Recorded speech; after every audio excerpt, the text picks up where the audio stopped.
All right. Well, good morning. Welcome to Parent U, and we are here with Julie Andrews and some parents as well. And so, Julie, we'll ask you a bunch of questions just to introduce yourself, but tell us about your license plate first. Well, my license plate is HLZRALV,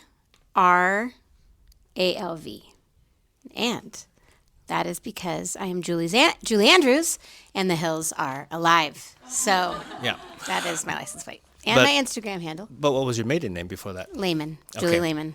Whenever I'm misbehaving, that's what I call myself. Okay. All right. Well, welcome, and share a little bit about yourself in terms of your connection to CVCS, and obviously you're a parent here. Yep. And your children, their names, their grades.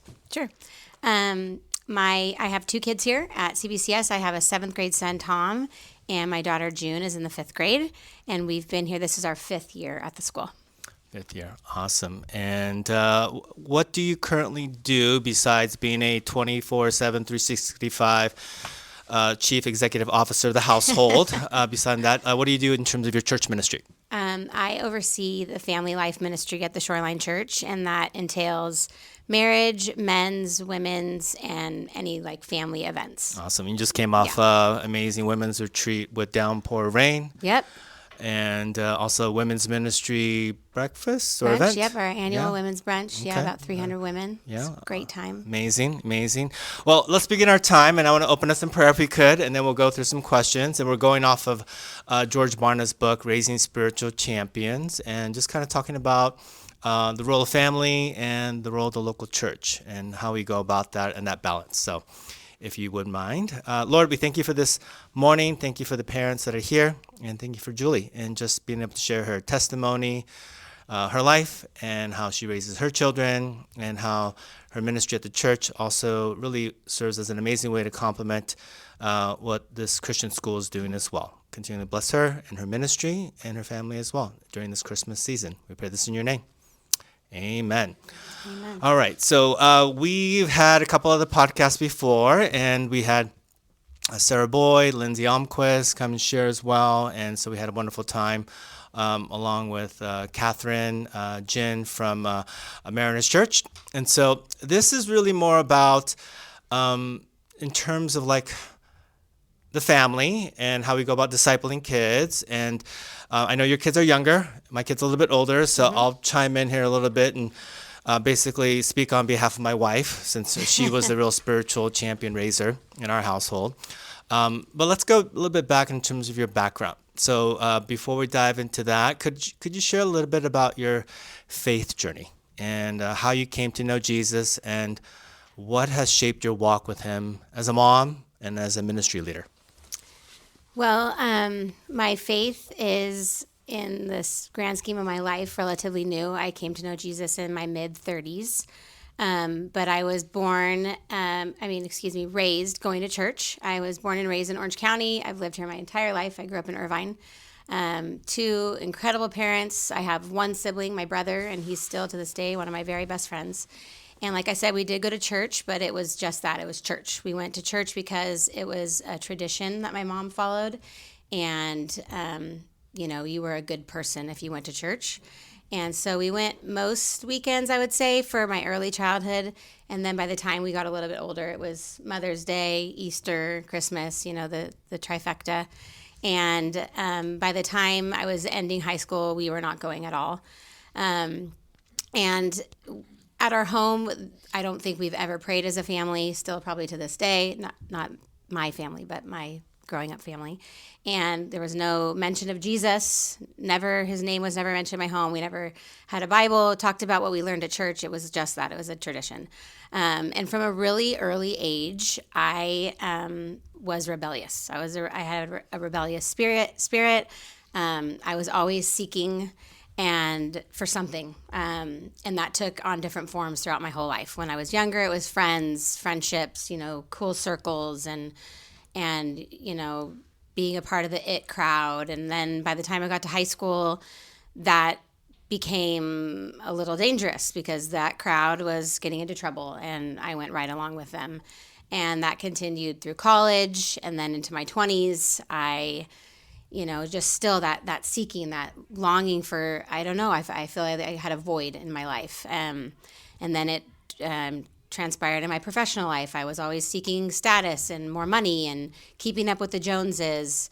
And, I find myself in my late 20s, still living kind of a unhealthy lifestyle, dating in unhealthy ways, and just going out 4 nights a week, still in my 30s, and just still not feeling that fulfillment that I wanted, still having that void. And I didn't know what it was at the time, but I felt this call to go to church. And so I told my 2 best friends that I was always out on the scene with in Newport, let's go to Saturday night church at Mariners.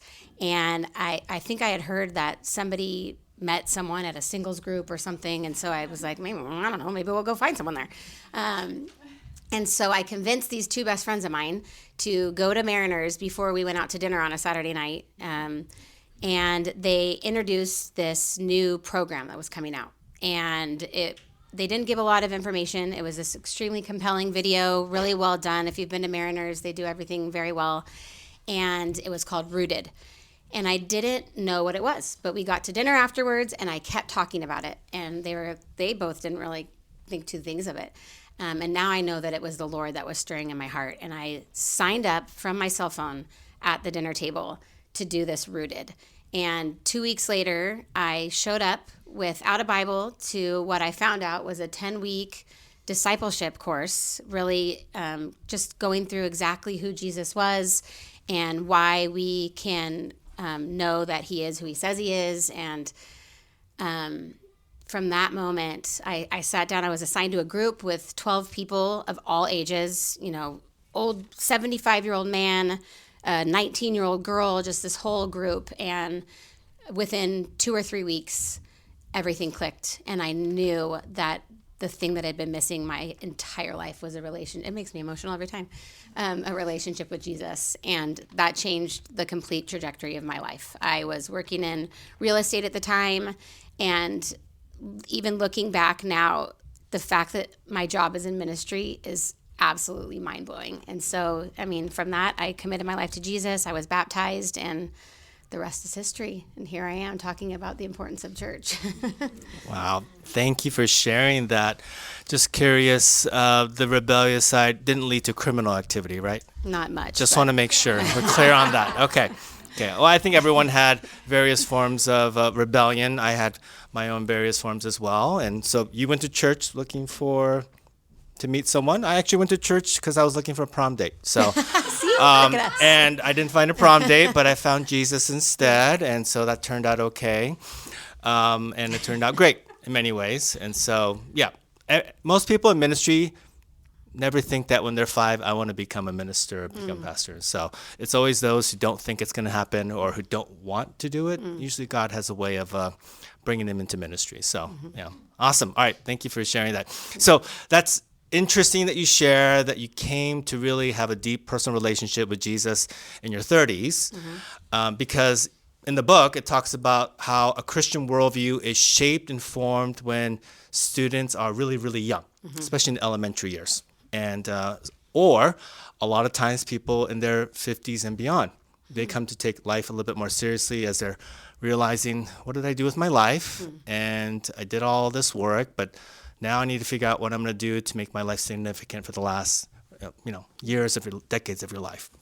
So speaking of, and Barna talks about this in chapter 4, the most important decision a child will ever make is their commitment to Jesus. Share a little bit about why is a child's personal relationship with Christ so foundational? Maybe from a parent point of view first, and then also maybe from someone who works at Shoreline as a minister. Sure. Well, like you said, and I had just shared that I didn't have that relationship with Jesus until I was an adult. So I know now that it's not just church, it's that relationship that's important for our children to have. And like the book says, it shapes your worldview. And for me, my children both have made the decision to give their lives to Christ. And it changes their perspective. It changes, it rules their conscience. It changes how they view the world, how they handle friendships, how they make decisions. And I agree. I think it is the most important decision that a person will ever make. And I love to hear of children making that decision because it is a journey, and we need our children to have that personal relationship in order to live out true faith. And they are going to have to experience hard things and problems and hardships of life in order for them to realize that they need Jesus. And so, yeah, the earlier that they can discover that, the better to me.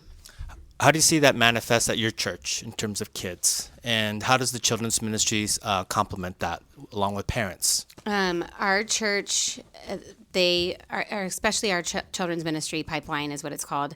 They have a heart for children like I've never experienced anywhere. And they, we teach the Bible. The Bible message is the same as the adults.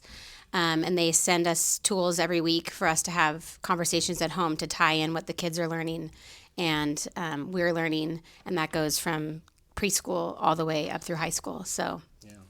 Well, for my kids, so I was in pastoral ministry for 21 years, and so they had to go to church because I was the pastor, and sometimes they had to hear my messages as well. And a lot of times the kids are sort of forced into it, and then they have to sort of come to own it themselves, and that came at different times. You shared a little bit about how both of your kids really came to make it more personal and real for themselves as they made a conscious choice. Around what age was that for each of your kids? And like, when did they get baptized afterwards? So both of my kids made the decision after they had attended their first church camp experience at Forest Home. So they were both about 10. Tom was actually 9, and our church doesn't allow kids to be baptized until they're 10. And I thought that I could pull some strings because I work there. And they told me no.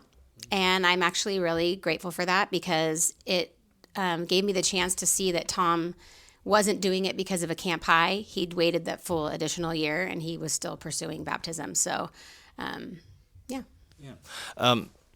I like that story of waiting to maybe they were about 10. Each of my kids, they were at different times in their life as well. My son, he wanted to be baptized when he was like around 8 years old. And we're kind of wondering, like, do you really know what this is? And he just thinks that it's cool to be dunked in water. And so we talked about it. His children's ministry director talked to him about it, and he really wanted to. But then he shares as he went into college, yeah, I wasn't fully aware, but I kind of knew.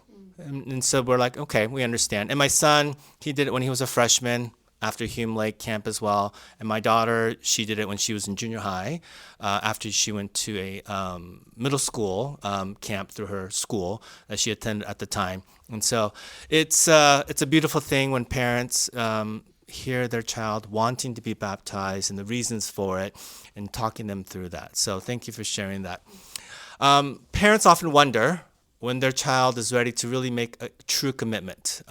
What signs do you look for that a child is truly understanding and responding to the gospel beyond the I want to or my friends are doing it? Yeah, I definitely think it needs to be from a place of personal conviction rather than compliance. I think that so many kids will do it if their friends are doing it or if their parents have said, I think I was even guilty as Tom got back from camp. Do you want to be baptized? Do you love the Lord now? But I think that when they start asking those big life questions and they're willing to have the conversation, who am I? What am I created for? When they can have an open conversation and they're asking things from a biblical worldview, I think you can know that your kids are on the path to. When do those conversations happen for you as a mom to your son and daughter? You mean like at what? Yeah, like time? does it happen in the car? Oh, yeah. Is it happen on walks? Is it taking them to practice? Is it on long road trips? I love the car, and I actually have a fellow carpool person here with me today, and I miss the days that I don't get to drive, and because I do think a ton of those conversations have happened in the car, and even when Tom truly accepted Jesus or first said it, he was little. He was still in the car seat. And we were on La Plata turning left onto Del Rio. I will never forget it. It's in my phone the day. We talk about it every year. And he asked me some questions, and I said, do you want to follow Jesus? And he said he did. And it was in the car. So, yes, I think most of those meaningful conversations happen in the car when you are not staring at each other face to face, you're shoulder to shoulder. And you can ask hard things and not have me staring down your face, but kind of just have a candid conversation, you know. That's great. So I'm hearing that 20-minute car line at CVCS is Thank okay, because those are great opportunities to have those conversations. Maybe share a little bit about how does your husband have those conversations? I know you're speaking on his behalf, but what do you witness when you see that? And I'll share a little bit about how it happens in my family. I thank you for asking that, because I was actually talking about my husband to the 5th grade moms the other night. My husband has a huge heart for apologetics. He's an extremely intellectual person, and he is the part of our family that makes it make sense in their mind.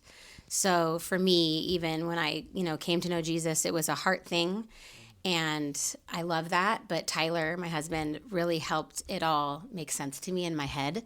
And so I feel like in our family, that's kind of how it works. I'm that emotional, conversation with them about it, and he's the one that really helps them identify why it's true. It's probably the legal mind in him. Yes, probably. Yes. So for my family, my wife is the one who had most of these conversations with the kids. And for some reason, a lot of those conversations when we would go on hikes or walks, and they're standing side by side, and typically, maybe it's a husband thing, I'm usually ahead and waiting for everyone to catch up. I don't know if this is a common thing. And then they're talking and just talking about life and different things. And then my conversations with the kids, I would kind of pick and choose the times, depending upon the car. And my son, I would have more conversation when I took him to sports and games and the travel ball type of thing. And then my daughter and my wife would have lengthy conversations. I think it's a mother-daughter thing. And sometimes it's usually on walks or in different, even at the dinner table. The dinner table dynamic with 3 kids when they were young, and my wife and myself. It's usually my wife and the kids talking, and the kids usually making fun of me. And then I'm just kind of chiming in here and there. But I usually focused on modeling everything for the kids. It didn't matter what I said. At the end of the day is Dad reading the Bible? Do we see Dad praying? Is Dad practicing what he preaches when he's on the pulpit? And it comes down to that, really. So, all right, well, awesome. Thank you for sharing that. All right, let's talk about the church.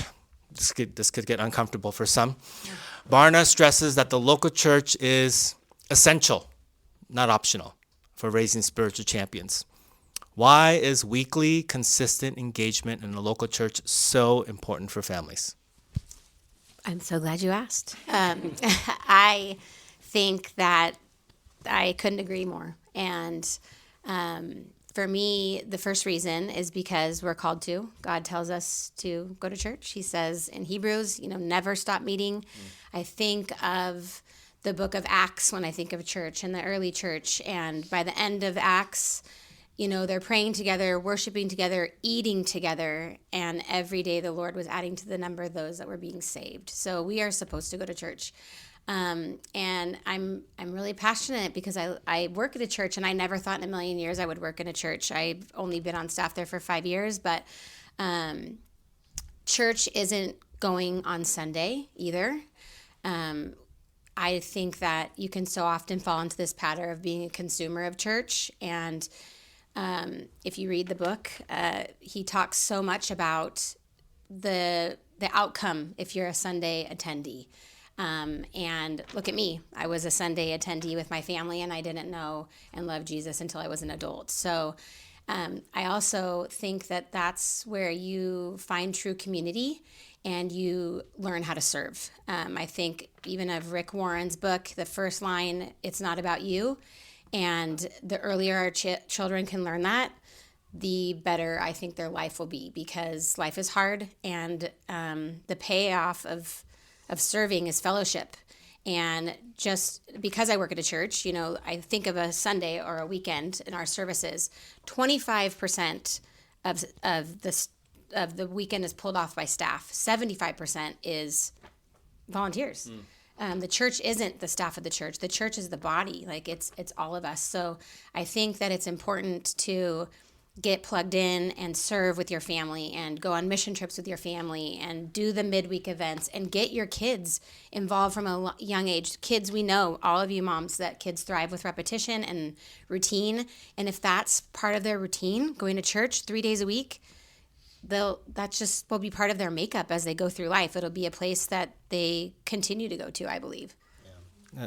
I think about when we were doing ministry, my kids were asked by other parents, hey, we need you guys to help volunteer in the children's ministry. So they were serving as children in children's ministry, getting to know the kids. And after they spent over a decade with a lot of these kids and they grew up with them, they're still friends. You know, they go off to college and beyond, and they have such fond memories of that.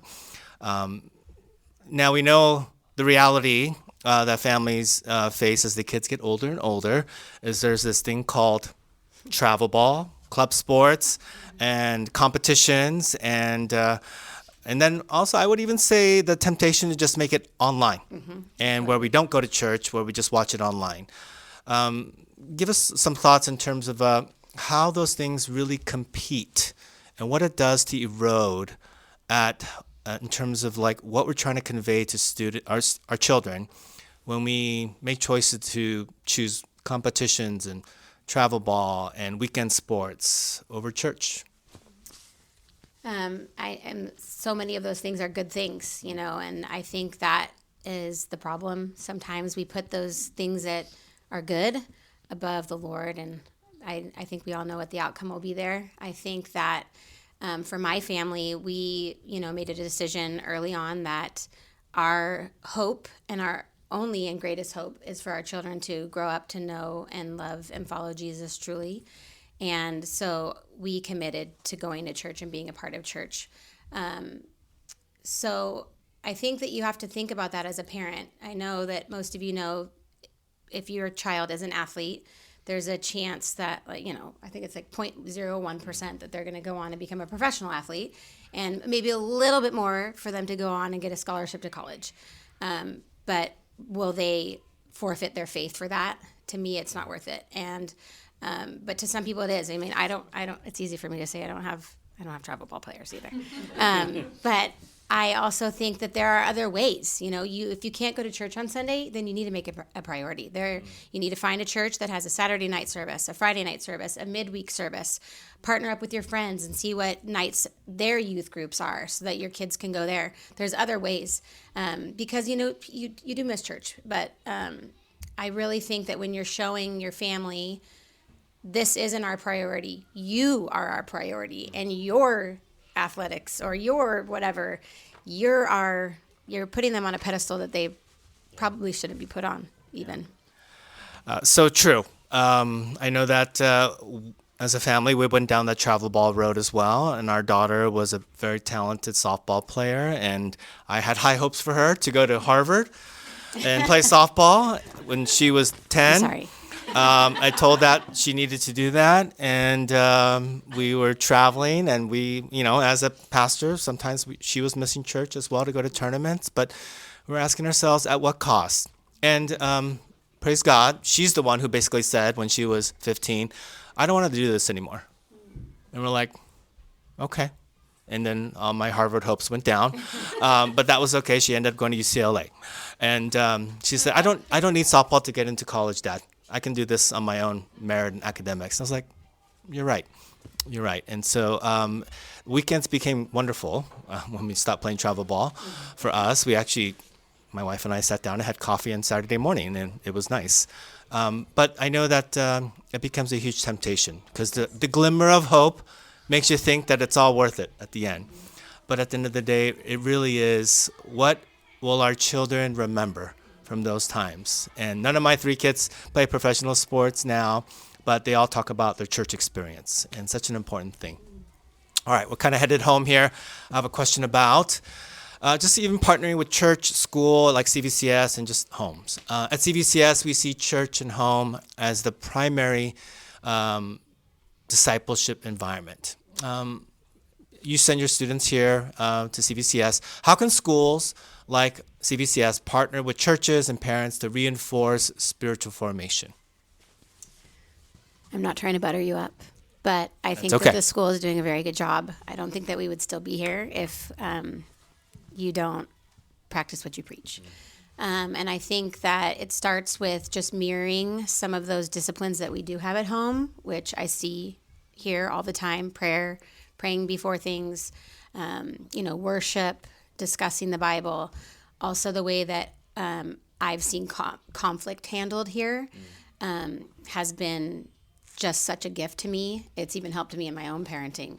There was some instances in elementary school for my son, and there were some things going on with boys, and Miss Day just pulled them into the worship center, and they hashed it out in a biblical way until it was settled, and everyone left feeling at peace. And I really admired that.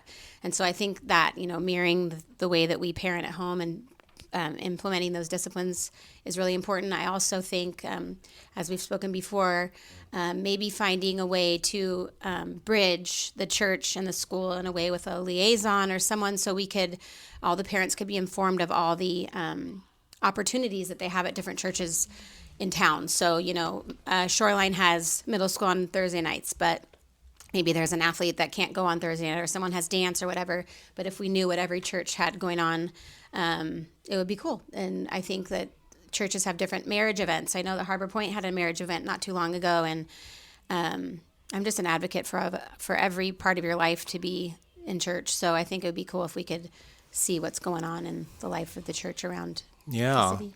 There's 70 churches represented here at CVCS, and a lot of those churches all the way from San Clemente up to even Irvine and even Laguna Hills. And I think it's just opportunities abound, whether it be students going to different youth group opportunities or events, or parents even participating, whether it be men's breakfast, women's fellowship, women's ministry. There are so many ways that people can get involved. It's so true, because I recall when one of our speakers for Parent Union talked about when she does children's ministry, at best, she'll see the students 52 times throughout the year, right? And at CVCS, we get about 175 touch points with students to talk about, to model, to share the gospel, to teach them the Bible, to teach them apologetics, to teach them how to think from a biblical worldview, and also to hash out our imperfections, our mistakes, and work through like conflict resolution and growth opportunities. And that's something that everyone needs to recognize. So, all right. Well, thank you, Julie. We've heard a lot of some powerful truths. I love maybe if anyone in the room has any questions, or maybe you have an answer. And so here's a little prompt. What's something that some of the parents here, maybe one small daily step that you do that is helpful in terms of starting to kind of slowly anchor your children in spiritual things? What's that kind of a practice? Yeah, maybe Julie can start.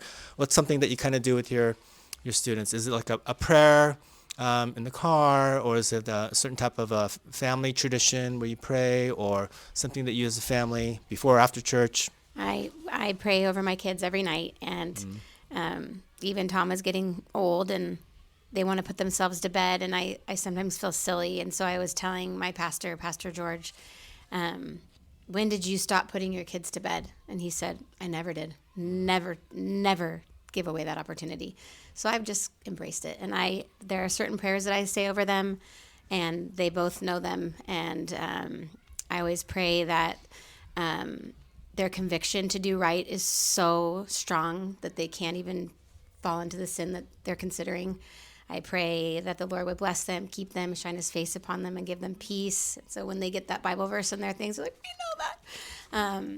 And yeah, there's certain prayers I prayed over them every single night since they were born, and I plan on continuing it. Yeah, and as students get older, especially in high school, they think it's weird, but sending a text message also, praying over them. Sometimes they read that, and you'll know if they read it because you can get the notification outside of school time, of course, obviously. You can send an email as well. So, yeah. Well, good. Any questions from anyone in the audience? If not, it's okay. You don't have to record your voice. So, well, Julie, thank you for sharing so much, and Thank you for having your vulnerability, and just even being able to have this conversation. Encourage the other families to be able to maybe listen and have that conversation at home, what we talked about, and maybe it'll be spark some ideas, some thoughts, some convictions. But ultimately, the goal of CVCS and Parent U is to really encourage, inspire, and to bless the families here. And we have a wonderful community. And so thank you for that and being able to be part of this. So Thank you. Thank you.